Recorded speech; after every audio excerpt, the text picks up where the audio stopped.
The Forsyth Fire started Thursday afternoon in the rugged hills above Pine Valley, Utah, on June 19, 2025.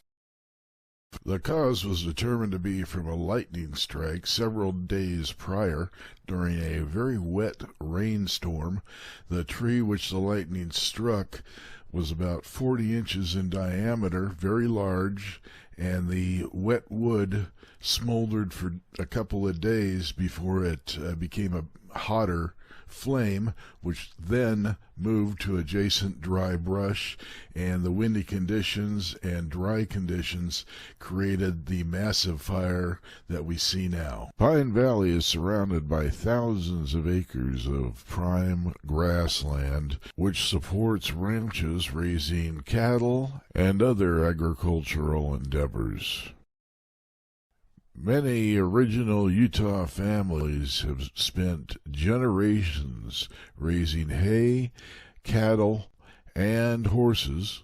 High winds and very dry conditions quickly turned this small blaze in the rugged mountainside into a wind-whipped inferno, which quickly grew. And due to the late time of the day, it took a little while for resources to be built up to battle this fire, and the rugged conditions made it nearly impossible to fight, so the priority was given to protecting the roughly 400 homes and other structures in the area.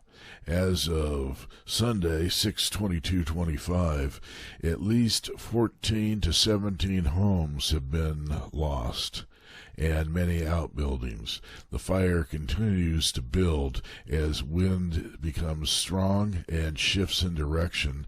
Now it's threatening outlying communities such as Pinto and Grass Valley. These outer areas of Pinto and Grass Valley are mostly traveled by locals. It's not really a tourist attraction. It's an area where open range cattle graze. There's lots of deer and other wildlife. It's an absolutely gorgeous area. It really is considered God's country, but it has been hit by fire before. The small community of Pine Valley is nestled inside the Forsyth Canyon, which is at the bottom of a very rugged mountain. It's a popular camping and hiking destination with small streams fed by melting snow and water percolation, which results in a very small reservoir next to the Pine Valley community. This small reservoir will play an important part in firefighting operations by helicopters, which lower their buckets into this very small reservoir and bring water to dump onto the fire lines, which are threatening the Pine Valley community. Once that reservoir is near empty, then the helicopters will move on to another nearby reservoir called Baker Reservoir, and that one is larger, so there should be plenty of firefighting water available before the air tankers arrive. The air tankers are large aircraft and are very costly and have to through a process to acquire them. Fortunately, the United States, FEMA, has authorized to pay 75% of the actual firefighting costs to fight this fire. Before the fire and during the fire, both Dixie Power and Rocky Mountain Power were engaged in weed clearing and brush clearing under power lines and power poles.